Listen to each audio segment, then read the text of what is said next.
In this short film, you will learn how craniosacral therapists can help calm an agitated nervous system and promote healing energies and total well-being at a fundamental level.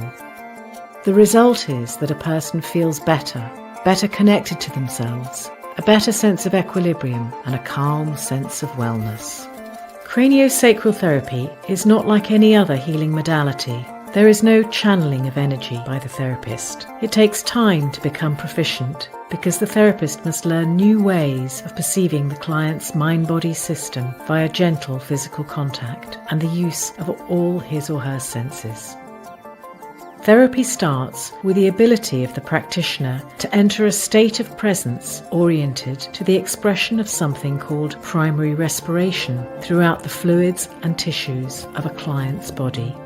The idea is that the body expresses tide-like rhythms and movements which flow through it constantly in two basic directions. This primary respiration was discovered by William Garner Sutherland, and it has nothing to do with lung breathing.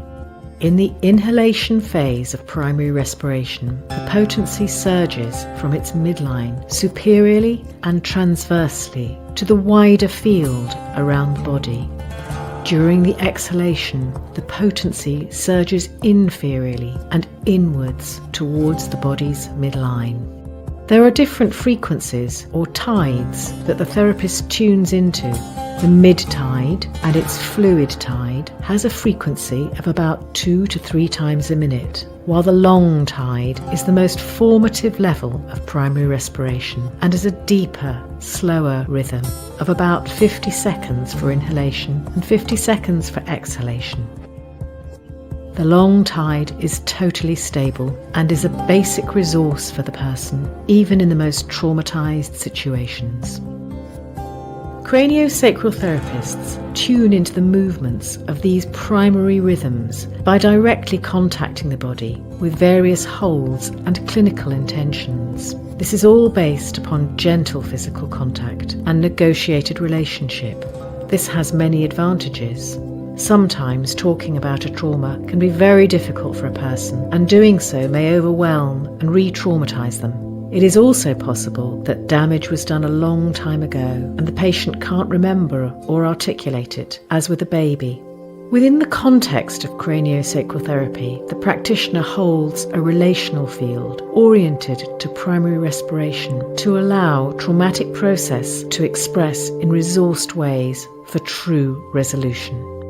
The pre-birth environment, the tremendous forces on a baby's head during birth, or shock of a cesarean, may have a huge impact. The attuning skills of a craniosacral therapist help a baby to feel listened to and to begin to relax and let go of the trauma. Practitioners help our clients to reorient to their own original health matrix or blueprint, and instead of orienting to the accident or trauma or stress, the psyche and body can let it go. Usually, it does not look as if a craniosacral therapist is actually doing much at all. This is because they are trying to help the recipient to achieve a still, calm, healing space.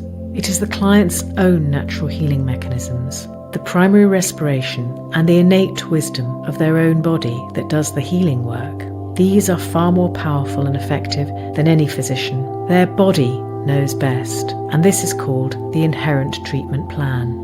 In stillness and calm, states of balance occur where tissues are reorganized and feel warmer and more comfortable. When unresolved history heals, primary respiration and its tide-like motions may be expressed in a stronger and clearer way. The nervous system may resolve its activation, and the person's body may function with greater ease. Tensions are let go of, blockages are resolved, and energy returns to places that felt cold and numb.